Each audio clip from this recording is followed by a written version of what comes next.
안녕하세요. 지금 이 사람 임수민입니다. 부검이라고 하면 죽은 사람의 신원과 사인을 밝혀내는 일 정도로 알고 있는데요. 법의학자들은 부검의 의미를 억울한 죽음이 없도록 하는 일이며 죽음 앞에서 존엄할 권리를 챙겨주는 과정이라고 얘기합니다. 법의학자들도 환자를 살리는 임상의학 이상으로 중요한 역할을 하는데요. 국내에서는 법의학에 대한 인식이 낮아서 법의학자 숫자도 적고 인력 부족으로 어려움이 크다고 합니다. 부산대 의대 법의학과 나주영 교수는 법의학의 중요성과 가치를 알리는 데 발벗고 나섰는데요. 법의학자의 역할은 무엇이고 어떻게 법의학자가 될 수 있는지, 돌아가신 분들이 우리에게 말해주는 것은 무엇인지, 죽음을 통해서 세상을 보고 진실을 밝히는 법의학자 나주영 교수, 지금 만나봅니다.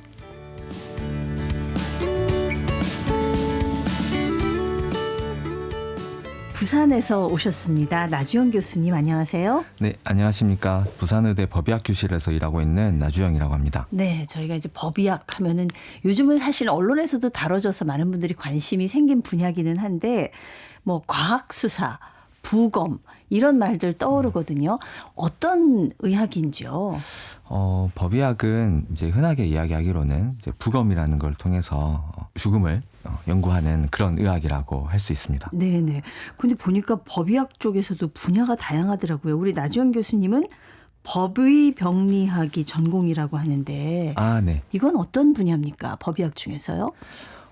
법의병리학은 이제 법의학은 여러 개가 좀 그 안에 이제 세부 전공이랄까요? 이런 네네. 것들이 있는데요. 그 치과를 전공하시는 선생님들께서 하시면 이제 그런 분야를 저희가 법치의학이라고 하고요. 예. 하긴 뭐 돌아가신 분 이렇게 나중에 신원할 때 뭐 치과 진료 기록 이런 거 네, 활용한다고 맞습니다. 하더라고요. 예. 네. 그 다음에 뭐 해부학을 전공하시는 선생님들께서 하시는 부분은 또 법의인류학이라고 해서 주로 뼈를 가지고 연구하는 그런 분야가 법의인류학이라고 네. 이야기할 수 있습니다. 그 중에서 이제 법의병리학은 이제 그 의사들 중에서도 뭐 치과 의사나 또 해부학이 아니고 병리를 전공한 의사가 하는 의학을 법의병리학이라고 이야기를 합니다. 병리라는 게 뭐죠? 쉽게 설명하면? 그쵸. 혹시 저기 사회자님은 혹시 병이 어디 있다고 생각해 본 적 있으세요? 병이요? 뭐 네. 우리 장기에도 있고 이렇게 뭐 그렇죠. 네, 우리 장기에 있죠. 네. 근데 정말 옛날에는 사실 그 병이라는 거는 마음에 있다고 주술 같은 걸로 병을 치료하려고 하고 했었죠. 그랬죠. 정말 옛날에는. 예. 이제 그러다가 이제 히포크라테스가 네. 이제 이야기를 하고 그다음에 또 갈레노스라는 의사가 생기고 하면서 병은 우리 몸의 체액에 있다. 이렇게 생각을 했어요. 그래서 네네. 옛날에 보면 병을 치료하기 위해서 사혈요법이라고 해서 피를 빼는 네네. 그래서 이런 체액들이 균질하게 있어야 병에 걸리지 않는다 이렇게 생각을 했었거든요. 예. 그래서 그런 체액에 병이 있다고 생각했는데 사실 그렇지 않죠. 그러다가 한 18세기 정도 이제 넘어오면서는 병이라는 거는 체액에 있는 것도 아니고 네. 마음에 있는 것도 아니고 장기에 있는 거야. 제가 맞췄네요. 네, 장기에 있는 거야. 이렇게 이제 알게 됩니다.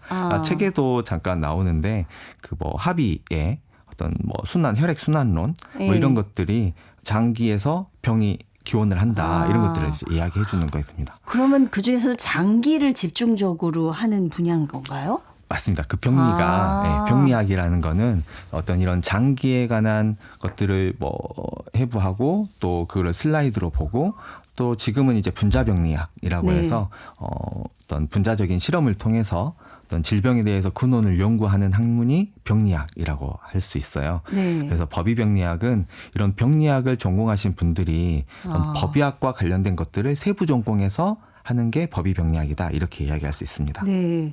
그러니까 말하자면 죽은 환자를 진료한다 이 말이 표현이 좀 이상한데 그런 의사신 거잖아요. 네, 그렇게 이야기할 수 있습니다. 예. 근데 죽어 있는 환자에게 어떤 의료 행위가 필요할까요? 이제 의료 행위라고 하면 네. 저희 이제 우리나라에서는 이제 판례를 통해서 좀 정립이 되어 있는데요. 어떤 진단하는 행위, 또 치료하거나 시술하고 처방하는 행위 이런 것들을 저희가 이제 의료 행위라고 하는데 사실 죽어 있는 분들에게는 뭐 치료하고 뭐 이런 것들은 필요가 없겠잖아요. 네네. 하지만 여전히 그 죽은 사람이 어떻게 사망했는지 이런 걸 들여다보기 위해서는 진단하는 행위는 여전히 필요합니다. 아. 그래서 의료 행위 중에서 진단의 행위는 필요하죠. 그래서 죽은 사람들을 진료하는 죽은 사람들을 진단하는 네. 그런 의사가 법의병리학자 또 법의학 이렇게 이야기할 수 있을 것 같습니다. 예, 저희는 그냥 부검을 통해서 사인을 확인한다 이 정도만 알고 있는데 그것보다는 훨씬 광범위한 건가요? 맞아요. 이제 흔히들 부검을 하는 이유는 사인을 밝히기 위해서 부검을 한다 이렇게들 많이 이야기를 하시는데 이제 저는 좀 싫어하는 이야기 중에 하나예요. 아, 그래요? 예. 왜냐하면 저희 학생들한테 강의할 때도 부검은 사인을 밝히기 위해서 하는 게 아니야라고 이야기를 많이 하는데 사인을 밝히기 위해서 부검하는 게 아니고 부검은 사망을 조사하기 위해서 한다라고 생각을 하기 때문에 그렇습니다. 어떤 차이죠? 사인하고 사망을 조사하는 거하고. 사망을 조사하는 건 훨씬 더 큰 개념이라고 생각할 수 예. 있을 것 같아요. 그 중에서 사인을 밝히는 것, 사인을 판단하는 것 이런 게 들어있는 것이고요. 네. 꼭 사인이 아니더라도 이 사람이 사인과는 상관없지만 이 사람이 어떤 질병을 가지고 있었단지 또는 사망하기 전에 어떤 상태에 있었다든지 네네. 뭐 이런 것들을 밝히는 거는 사인과는 관계가 없을 수는 있지만 그 사망에 대해서 조사를 하는 데에는 꼭 필요한 부분들이라고 할 수 있거든요. 그렇군요. 근데 의대를 졸업하시고 사실 보통 전공을 택해서 의사가 되는 것이 이제 일반적인 길인데 어떻게 법의학자가 되셨을까요? 이제 그런 질문도 이제 많이 이제 받곤 하는데요. 네, 매번 받으실 것 같아요. 좀 고급진 버전이 있고 네. 일반 버전이 있는데. 네, 저희는 솔직한 버전. 사실 제가 어렸을 때 이제 단칸방에서 이제 저희 가족이 이렇게 살 때 네. 아버지가 주무시기 전에 저한테 한번 이렇게 늘 물어보셨어요. 너는 커서 의사가 될래, 판사가 될래 이렇게 물어보셨었거든요. 공부 잘하면 다 그랬어요. 옛날 부모님들은 의사 아니면 판사였어요. 네. 옵션이 2개밖에 없어서 네. 그때는 대답을 못했었는데, 네. 근데 이제 고등학교 가면서 이제 이과를 좀 선택하게 됐고 이제 그러면서 이제 의대에 갔었는데요. 그래서 의대에 가서 의사가 된 이후로 이제 공중보건의사를 저는 이제 군대 생활을 그렇게 했었는데 네. 그러면서 좀 법대에 좀 다녔었습니다. 어렸을 때 아버지가 그렇게 이야기하셨던 게 좀 생각나기도 하고 예. 그래서 그랬는지 이제 법대에 다녔고 또 이제 법대도 이제 졸업하게 됐고요. 아니 법대 갈 때는 뭐 법의학자가 생각이 있어서 가신 거예요? 왜 의사가 왜 법대를 가셨어요? 그러게요. 그게 참 이상한 일인데 네. 예, 법의학은 사실 그때는 법의학 생각하지 않았었거든요. 예. 그냥 공중보건의를 하면서 뭔가 다른 걸 좀 공부해 보면 좋지 않을까 싶어서 마침 그랬고 어렸을 때 아버지가 하셨던 말씀도 생각나고 해서 그냥 했던 건데 결국 이게 이렇게 됐어요. 그게 팔자처럼 예, 운명처럼 네. 예, 제가 말로만 들었던 공부가 제일 쉬웠던 분이신 것 같아요. 그렇지는 않고요. 그렇게 해서 또 법학도 공부하셨어요. 지금 하시는 일하고 좀 도움이 많이 됩니까? 예, 도움이 되죠. 예, 이렇게 결국에는 법의학이라고 하는 거는 의학 중에서도 사실 의학을 전공하지 않은 분들을 향해 있는 의학이거든요. 왜냐하면 법의학은 재판의학이라고 처음에 네. 불렸던 것처럼 어떤 재판하는데 쓰이는 의학이 법의학이라고 할 수 있어요. 네. 그러니까 결국에는 의사들 사이에서 이야기하고자 법의학이 만들어진 게 아니고 의학을 통해서 법을 집행하는 사람 또는 사회 정책을 마련하는 사람 이런 네. 사람들에게 그 근거를 또는 중요한 어떤 판단의 자료를 제공하기 위해서 만들어진 것이기 때문에 네. 내가 쓰는 감정이 또 내가 판단하는 이 판단이 의학을 전공하지 않은 또는 법학을 전공하신 분들이 어떻게 쓸지를 생각하고 쓴다는 점은 참 많이 도움이 된다고 생각할 네. 수 있을 것 같아요. 법의병리학자가 되려면은 얼마나 뭘 공부를 해야 되나요? 제가 이제 법의학을 전공하고 있는 교수로 있다 보니까 네. 가끔은 중학생이나 고등학생이나 이런 친구들이 자기도 법의학을 좀 하고 싶다 이렇게 하면서 좀 메일을 통해서 연락해 온다거나 요즘 수사 드라마를 많이 봐가지고 그래서 그런 것 같습니다. 예, 네. 그런 것 같아요. 그렇게 연락이 가끔 오기도 하는데요. 네. 일단 그 친구들을 만나면 먼저 의대에 가야 된다라고 이야기하면 다시 이제 연락이 좌절하죠, 좌절. 그런 경우가 좀 있습니다. 네, 의대를 가야 되고. 네, 네. 그래서 의대를 가야 되고요. 그다음에 6년 동안 이제 의대를 졸업하고 의사 면허를 취득한 다음에 그다음에 1년 동안 인턴을 해야 되고요. 네. 그다음에 인턴을 한 다음에는 이제 병리학을 전공해야 됩니다. 아, 병리학. 네, 요걸 레지던트 과정을. 맞습니다. 예. 네. 병원에서 전공의 4년 동안을 이렇게 하고 난 다음에 이제 병리 전문의 자격증을 이제 취득하게 됩니다. 그리고 네. 나서는 이제 법의병리를 세부 전공을 해야 되니까 예. 되게 국립과학수사연구원이나 이런 곳에서 한 2년 정도 이렇게 하게 되면 이제 법의병리학자를 할 수 있게 되고 예. 그 다음에 이런 자격을 갖춘 다음에 이제 시험을 이제 보고요. 네. 시험을 봐서 합격을 하면 이제 법의병리학 인정이 법의학 인정이 이렇게 됩니다. 그러니까 6년 하고 1년 하고 4년 하고 그다음에 뭐 세부 전공 2년 더 하고 하면 한 13년 정도 이렇게 13년 걸리는군요. 예. 그리고 예. 이제 군대 남자는 이제 군대 갔다 와야 되니까 군대까지 네. 하면 한 16년 정도 이제 이렇게 걸립니다. 금방 얘기하셨는데 국가수에도 그럼 계셨습니까? 아, 예. 저는 그 전문의 자격증을 따고 난 다음에 네. 예, 국가수에서 근무를 좀 했었고요. 네네. 예. 그렇군요. 광주과학수사연구원에서 법의학 과장을 하다가 이제 사직하고 이제 학교로 오게 됐습니다. 그러니까 실무 경험도 있으시고 지금은 학생들도 가르치면서 병원에서 또 계신 거잖아요. 아, 예. 병리학을 전공했기 때문에 네. 이제 병원에서는 이제 병리과에서 이제 교수로 재직하고 있고요. 사실 옛날에는 이제 뭐 많은 장기들 중에서 특별히 이제 심장 같은 장기는 네.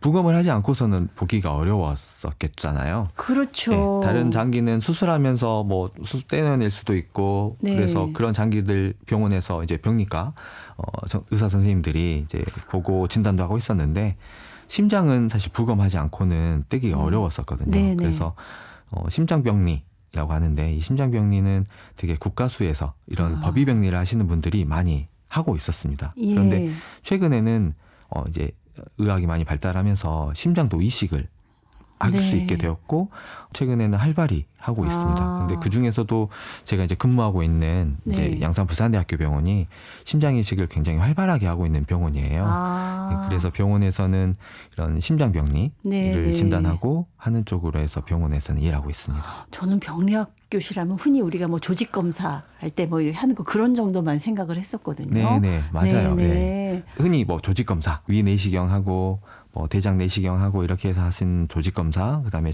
수술을 통해서 적출된 검체를 검사하는 그런 조직 검사 이런 예. 것들을 병리과에서 하고 그러면 있죠. 지금은 뭐 죽은 사람만 하시는 법의학자 역할만 하시는 게 아니라 산 사람까지도 같이 관여하는 의사 역할까지도 겸하고 계신 거네요. 예, 맞습니다. 예, 네. 근데 많은 죽은 사람을 보셨기 때문에 산 사람들을 치료하는 데 도움이 많이 되실 것 같아요. 어떻습니까?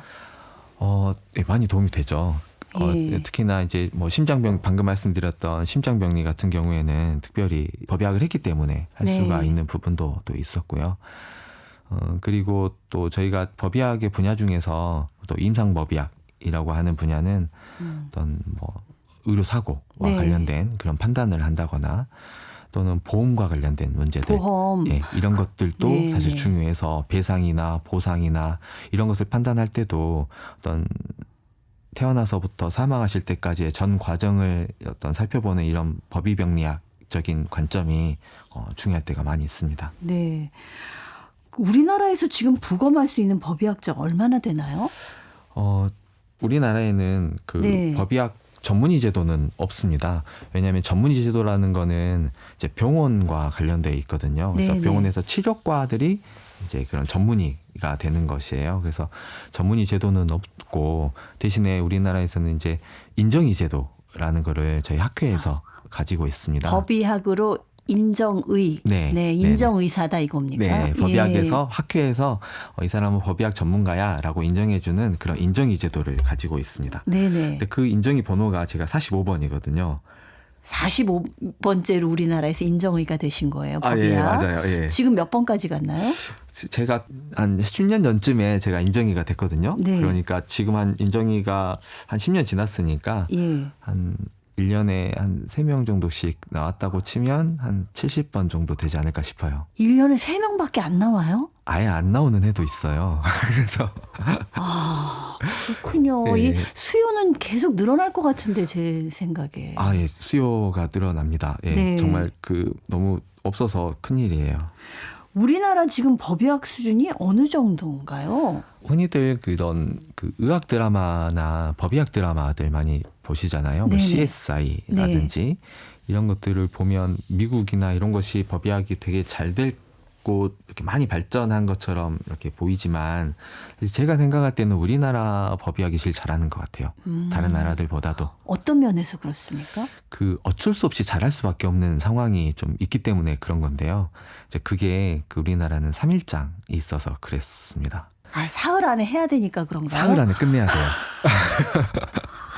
아. 네. 미국이나 이 CSI나 이런 걸 보면 사실 예. 법의학을 하시는 분들이 이제 부검을 하고 나서 네. 다시 냉장고에다가 보관을 합니다. 그렇더라고요. 예, 그리고 나서 예. 새로운 정보가 발견된다거나 새로운 수사 상황이 나타나면 다시 확인할 수 있어요. 냉장고에서 네. 빼서.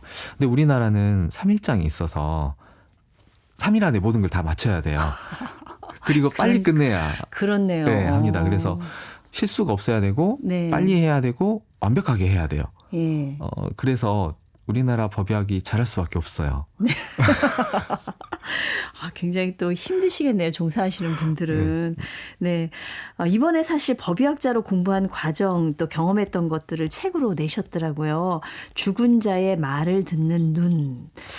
예. 이게 많은 부검을 하셨을 텐데 이렇게 부검을 하다 보면은 안 보였던 게 보이고 정말 그러나요? 제가 이제 책 이름을 죽은 네. 자의 말을 듣는 눈 이렇게 이제 하니까 주위에서는 야 이거 혹시 오타 아니냐? 네, 말을 듣는 귀가 아니라. 네, 말을 듣는 귀가 돼야 될 것 같은데 왜 말을 듣는 눈이라고 썼는지 이거 예. 잘못된 것 같다고 이제 저한테 이야기해 주시는 분이 좀 있었는데 사실 죽은 자는 말이 없죠. 네. 그래서 죽은 사람의 말을 듣는 거는 귀가 아니라 눈이어야 할 수밖에 없어요. 아. 예. 그래서 일부러 이제 죽은 자의 말을 듣는 눈 이렇게 이제 쓴 거고요. 네. 부검이라는 말 자체가 사실 오토피라고 하는데 영어로는 네. 오토피라고 이야기를 하는데 오토라는 말이 스스로라는 뜻이잖아요. 네. 우리 뭐 자동 오토매틱 하는 것처럼. 스스로 보여준다. 예, 그렇죠. 옵시라는 뒤에 있는 말은 본다라는 뜻이에요. 네. 그래서 스스로 본다라는 뜻이 그게 곧 오토피, 부검이라고 할 수 있어요. 그래서 죽은 자는 말이 없으니까요. 그 사람의 말을 듣기 위해서는 부검을 하는 사람이 직접 스스로 눈으로 보고 그 사람의 말을 들어야 하죠. 네. 지금까지 부검을 한 몇 차례 정도 하셨는지 기억하세요? 제가 최근에 2,000건이 넘어가지고요. 지금은 한 2,300건 정도 이렇게 했습니다. 그럼 1년에 굉장히 많은 부검을 하시네요. 예, 몇백 건, 한 100건 정도씩은 하는 것 같고요. 지금은 이제 많이 안 하고요. 네. 전에 이제 국가수에서 일하고 있을 때 그때는 예, 좀 많이 했었고요. 부검을 하다 보면은 이제 사소한 것에서 단서를 찾기도 하고 그런다고 하던데 실제로 정말 그냥 놓칠 뻔한 그런 단서를 가지고 캐고 그래서 결정적 단서를 찾아내신 그런 적이 많이 있으실 것 같아요. 어떻습니까? 그런 게 사실 많이 보람을 느낄 때가 네. 그럴 때가 좀 많이 보람을 느끼기도 하는데요. 네.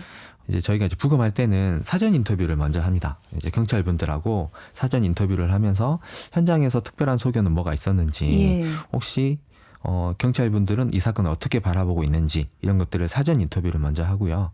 그리고 저희가 부검하면서 얻은 검체로 여러 가지 검사들 또 현미경으로도 보고요. 이런 걸 하고 난 다음에 최종 감정서가 예. 나가게 되죠. 근데 그때도 제가 이제 1차 먼저 사전 인터뷰를 먼저 했었는데 그때 형사님들이 이야기하시기로는 한 4살짜리, 7살짜리 어린이가 집안에서 이제 불이 났고 그래서 이제 사망을 했다. 네. 그 집은 반지하 집이었고요. 그렇게 해서 사망했다. 뭐 이렇게까지만 말씀하셨어요. 그래서 네네. 부검을 하면서 봤더니 실제로 그게 맞았어요. 화재가 났고 화재사라고 하는데 저희는 불이 나고 난 다음에 사망했구나 이런 생각이 이제 들었습니다. 근데 특이한 점이 하나 있었는데 그 어린이들이 발바닥에 열창이 있었어요. 한 1cm 정도 되는 어떤 찔린 손상 같은 것들이 좀 있었어요. 네. 그건 좀 이상하죠. 예. 그건 좀 이상해서 부검이 끝난 다음에 사후 인터뷰를 하면서 형사님들한테 이야기를 했어요. 어린이들 화재사는 맞다. 화재사는 맞는데 이상하게 발바닥에 이런 불규칙한 열창들이 보인다. 네, 이거는 네. 수사가 좀 필요할 것 같다라고 말씀드렸더니 이제 형사님들이 그제 와서 이제 저한테 좀 이야기를 해주시는데 돌이켜서 보니까 사건 전말은 불이 났는데 아이들은 방에서 이제 단칸방 같은 방이고요. 네. 방에서 잤고 어머니는 거실 겸 주방으로 쓰는 데서 주무셨대요. 근데 네. 불이 나니까 어머니는 그냥 나오신 거예요. 어머니는 나왔는데 나오고 나서 보니 불은 나고 있고 아이들이 방에서 자고 있는 거를 이제 그때 아신 거죠. 그러니까 아이를 이제 빼내려고 했지만 사실 이미 불은 많이 번져버려서 들어갈 네. 수는 없는 상황이었고 그래서 이제 유리창을 깨고 이렇게 하신 거예요. 근데 반지하 집이었단 말이에요. 네. 그래서 반지하 집에는 창문에 이렇게 쇠창살 같은 것들이 그 방범 때문에. 네, 방범창 같은 게 있잖아요. 네. 그러니까 유리는 깼지만 그걸 어쩔 수가 없었던 거예요. 근데 그 깨는 유리를 듣고 이제 어린이들도 일어났고 네. 그런데 차마 나올 수는 없었고 그러니까 그 깨진 유리를 밟으면서 이 친구들이 이제 헤맸던 거죠. 밤이었고 아이고. 네, 그름 때문에 네. 잘 안 보이고 하다 보니까 그런 사실을 이제 제가 보고 참 마음이 많이 아팠어요. 네. 작년에 재작년인가 네. 수해 때문에 반지하에서 돌아가신 분들이 좀 계셨잖아요. 네, 네. 그래서 사실 한동안 좀 잊고 있었는데 그 사건 때문에 다시 또 그래서 사실 정말 그때는 반지하에 있는 그 방범창 다 떼고 싶더라고요. 예. 네, 다 없애야 되겠다는 생각이 너무 많이 들었었는데 그러네요. 이게 어떤 사회적으로 어떤 그런 것들을 고치는 맞아요. 그런데도 우리가 이걸 생각을 해봐야 되겠네요. 예. 그래서 죽음을 분석하면서. 그래서 부검을 하고 이제 죽은 자의 말을 듣는다는 것이 죽은 자를 위한 게 아니고 살아있는 사람을 위한 것이다. 네. 이런 게 제도적으로 또 이런 것들에서 죽은 자의 말을 듣고 나서 살아있는 사람들을 어떻게 케어하고 어떻게 보호하고 할지 깨닫고 확인하는 게 정말 네. 중요하고 또 이런 기회가 또 이런 제도가 있으면 좋겠다 이렇게 생각합니다. 이 사망한 지 얼마 안 된 그 사체 같은 경우에는 그런데 좀 시간이 많이 지난 경우에는 그런 경우에 부검할 때 사인 밝혀내기 굉장히 어려울 것 같은데 이거를 이렇게 밝혀내서 수사가 시작된 그런 경우도 있습니까? 예. 그 책에 있는 네. 부분인데요. 고독사와 관련된 부분이 그렇습니다. 우리가 지금은 이제 고독사라는 말보다는 이제 고립사라고 하자 네. 이렇게 이야기를 하는데요. 왜냐하면 사망하시는 분이 고독했는지는 사실 알 수가 없잖아요. 그렇죠. 예. 네. 그래서 영어로는 이제 우리가 lonely death 또는 solitary death 이렇게 하는 것보다는 isolated death 좀 격리되어서 고립되어서 네. 사망한 거다 이렇게 이제 이야기하는 게 좋지 않냐 이렇게 이야기합니다. 되게 이제 고립되어서 사망하시는 분들은 아무래도 혼자서 사망하셨고 하다 보니까 발견될 때까지 시간이 꽤 많이 진행된 다음에 발견되는 경우가 많아요. 제가 작년 12월에도 논문을 이제 고립사와 관련해서 네. 이제 논문을 하나 썼는데요. 되게 그 논문을 통해서 확인해 보니까 우리나라에서 사망하고 나서 고독사로 발견되시는 분들은 한 평균 26.6일 또는 한 39.9일 이 정도 한 걸리더라고요. 달이나 보통 발견되기까지 그렇게 근데 그런 거 많죠. 뭐 짧게는 뭐 3일, 일주일도 있지만 거의 한 1년쯤 지나서 발견되시는 분들도 많아요. 뭐 이웃에서 뭐 악취 때문에 신고를 했다 그런 경우가 다 이렇게 해당이 되는 거겠죠? 네, 대개는 이제 네. 악취 때문에 이웃에서 신고를 하고 예. 이제 뭐 아파트 같으면 관리사무소 직원분이 발견하신다거나 또는 뭐 이제 집주인이나 이제 관리인분들이 집세나 월세 같은 거 받으러 가셨다가 네. 발견되시고 그러면 되게 한 달, 2달 정도 되시겠잖아요. 그런 경우에 무조건 부검을 해야 되는 건가요? 그런 경우에는 혼자 사망하셨고 그다음에 어느 정도 부패가 진행됐기 때문에 겉모습만 봐서는 저희가 확인할 수가 없거든요. 네. 그래서 부검이 반드시 필요한 상황이 되죠. 되게 우리가 고독사라고 하면 되게 혼자 사망하시다가 어떤 질병이 있어서 사망하신다 이렇게 이제 흔히들 생각할 수 있는데 사실 고독사의 정의에 어떤 자연사다 이런 병사다 이런 것은 이런 조건은 없어요. 그래서 고독사 중에는 타살도 있을 수 있고요. 그렇죠. 자살도 있을 수 있고 네, 사고사도 있을 수 있어요. 예. 제가 부검했던 건 중에는 한 60대 정도 되시는 분이셨는데 이제 이분이 집안에서 사망하신 채 이제 발견됐어요. 이분도 이제 주위에서 이제 악취 냄새가 난다 이렇게 해서 신고가 됐고 그래서 관리사무소 분이 이제 가봤더니 집 앞에 쌀포대가 이렇게 놓여져 있었다고 그래요. 네. 아마 어떤 복지 이런 것들 관련해서 아마 복지하시는 분이 이제 공무원 분께서 이제 쌀포대도 이렇게 놔두고 가셨는데 이미 그 쌀포대가 한 2주일 정도 전에 이게 놓여 있었다는 거예요. 네, 네. 이상하잖아요. 예. 예, 그래서 문을 따고 이제 안에 들어가 봤더니 이제 사망하신 채로 부패된 채 이제 발견이 되셨죠. 그래서 이제 부패되고 있기 때문에 이제 부검이 진행됐는데 이제 부검하면서 보니까 이제 그분의 그 이마 부위에 처음에는 이제 몰랐는데 검안만 하고 시신의 겉모습만 봤을 때는 알 수가 없었는데 이마 부위에 이렇게 피뇌출혈이 있었어요. 이제 좌상이 있었다는 거죠. 안에서 그러니까 출혈이 있었다는 네, 건가요? 안에 있었어요. 예. 밖에서 봤을 때는 그걸 볼 수가 없었거든요. 근데 부검을 해보니까 안에 출혈이 있었고 그것과 관련해서 머리뼈에 골절도 있었고 그리고 그것과 관련해서 뇌출혈도 동반되어 있었어요. 그래서 이렇게 되면 이 사람은 사실 뭐라고 딱히 사인을 판단하기는 어렵지만 그래도 머리에 외력이 가해졌고 머리 손상이 있어서 사망했을 것이다 라고 생각할 수가 있었어요. 뭐 누가 내려쳤거나 아니면 본인이 다쳤거나. 맞아요. 네. 네. 우리가 뇌출혈이 생기면 바로 뭐 즉시 사망하고 뭐 이럴 것이라고 좀 생각해 볼 수 있지만 사실 뇌출혈도 종류가 여러 가지가 있어서 네. 그렇지 않을 수 있거든요. 출혈이 서서히 발생하는 출혈이 있어서 처음에 다쳤을 때는 괜찮아요. 그런데 뭐 이제 음주하시다가 술 마시다가 다투고 넘어지고 해서 다쳤는데 처음에는 괜찮아서 집에 가서 잤는데 잤을 때 점점 출혈의 양이 많아져서 주무시면서 잠을 자면서 사망하시는 경우도 있을 수 있거든요. 네네. 그래서 이분도 누가 때렸든지 아니면 넘어지든지 해서 이런 출혈이 발생하기 시작했고 집에서 그대로 사망하셨고 한참 지나서 부패된 채 발견되셨죠. 그럼 어떻게 원인을 찾아내셨어요? 근데 저희가 하는 일은 여기까지예요.